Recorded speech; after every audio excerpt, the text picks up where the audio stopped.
नमस्कार दोस्तों, स्वागत है आपका इस वीडियो में। तो जैसा आपको पता है कि हम पॉलिटिक टिप्स एंड ट्रिक्स पे एक सीरीज रन कर रहे हैं, तो ये सीरीज की छठी वीडियो है। इससे पहले जो हमने 5 वीडियोस अपलोड की थी, उसमें हमने ये सीखा था कि शेड्यूल्स, सोर्सेज और पार्ट्स ऑफ इंडियन कॉन्स्टिट्यूशन को हम एक ट्रिक के जरिए कैसे याद कर सकते हैं। इस वीडियो में हम फंडामेंटल राइट्स की ट्रिक्स जानेंगे। तो फंडामेंटल राइट्स होते क्या हैं? फंडामेंटल राइट्स वो बेसिक राइट्स होते हैं जो हर कंट्री अपने सिटीजन्स को प्रोवाइड करती है। फंडामेंटल राइट्स हमारे कॉन्स्टिट्यूशन में पार्ट 3 में प्रेजेंट है, जो कि आर्टिकल 12 से 35 में डिवाइड है। इसे हमने यूएसए की कॉन्स्टिट्यूशन से लिया है। तो अब हम बढ़ते हैं ट्रिक की ओर। तो आपकी स्क्रीन पे जो तीन स्टेटमेंट दिख रही है, यही हमारी ट्रिक है। आपको हर स्टेटमेंट की ऑरेंज कलर के वर्ड्स पे फोकस करना है। इससे हम हर फंडामेंटल राइट्स को सीक्वेंस वाइज याद कर सकते हैं। तो हम पहले देखते हैं कि हम पहले स्टेटमेंट से कौन कौन से फंडामेंटल राइट्स याद कर सकते हैं। तो पहले स्टेटमेंट हमारा कुछ इस प्रकार है। Law removes doubt and gives 6 freedoms by which we saw MRP clearly. तो सबसे पहले देखते हैं कि हम लॉ रिमूव्स डाउट से क्या क्या याद कर सकते हैं। तो लॉ रिमूव डाउट से हम आर्टिकल 14 टू आर्टिकल 18 याद कर सकते हैं, जिन्हें हम राइट टू इक्वालिटी भी कहते हैं। तो आर्टिकल 14 में क्या है? Equality before law and equal protection of law. तो लॉ से क्या याद कर सकते हैं? आर्टिकल 14।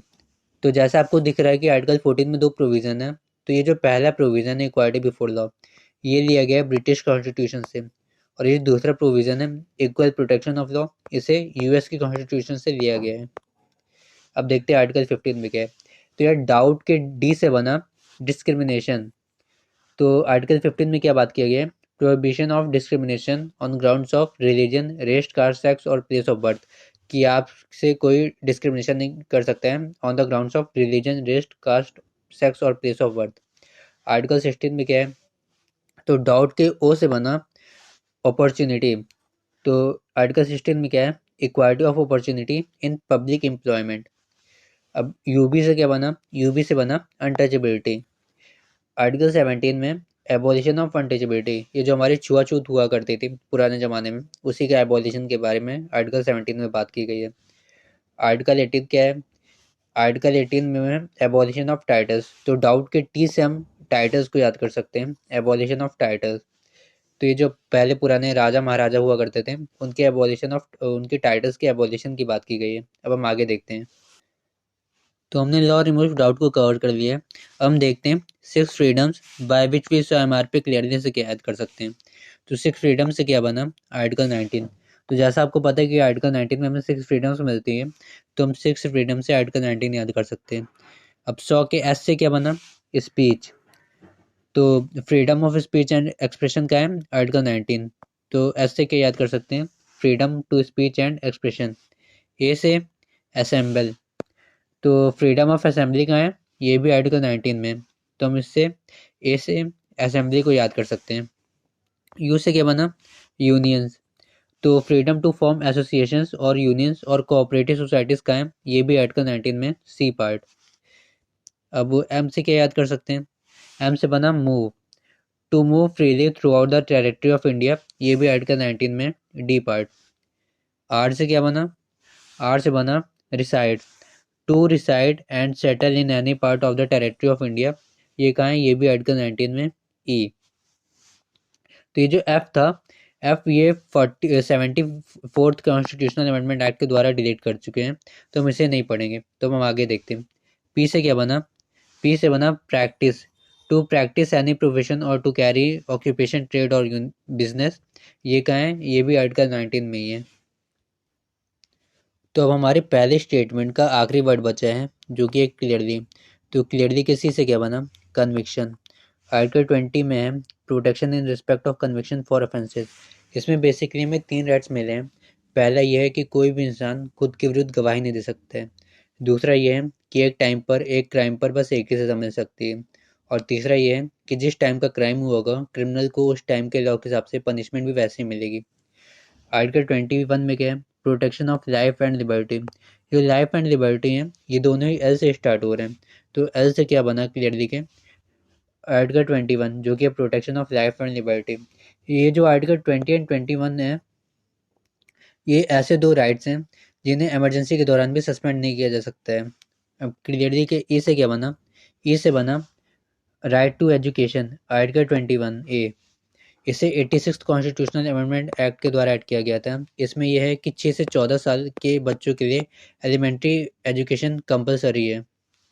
आर्टिकल 22 में क्या है, protection against arrest and detention in certain cases. Article 23 prohibition of traffic in human beings and forced labour. तो ये जो लास्ट में एल वाई बना, इससे क्या बना, लेबर। तो लेबर में यहाँ पे दो बात की गई है, पहले ह्यूमन के बारे में और दूसरा चिल्ड्रन। इससे आर्टिकल 23 और 24 बना। अब हम आगे देखते हैं।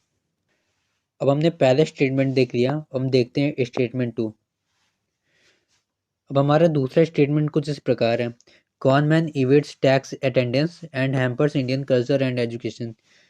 कॉन मैन जो कि धोखेबाज आदमी था, उसने टैक्स की भरपाई नहीं की, जिससे इंडियन कल्चर और एजुकेशन को भुगतना पड़ा। अब हम इससे क्या याद कर सकते हैं, तो पहले देखते हैं कॉन मैन से क्या याद कर सकते हैं।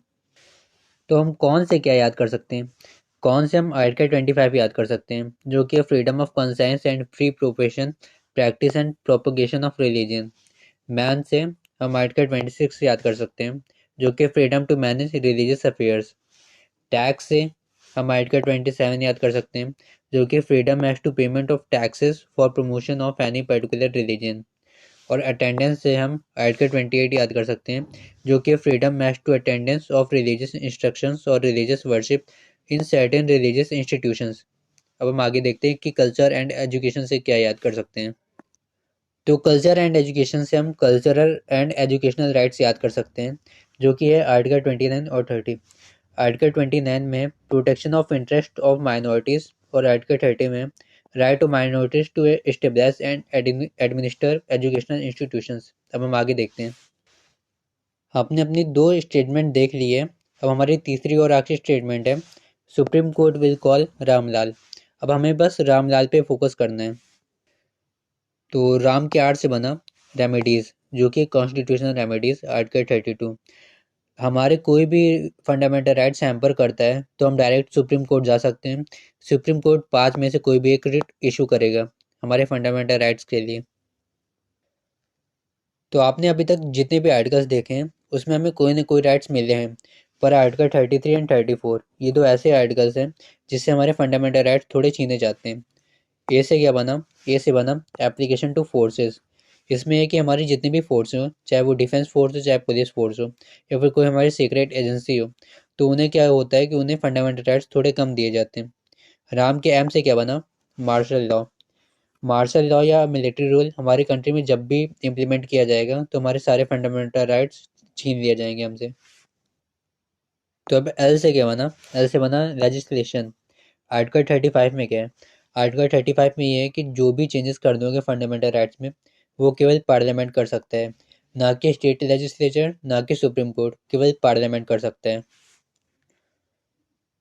तो ये वीडियो यहीं पे समाप्त होती है। अगर आपको ये वीडियो पसंद आई हो तो आप इस वीडियो को लाइक करें, चैनल को सब्सक्राइब करें और ज़्यादा से ज़्यादा शेयर करें। Thank you.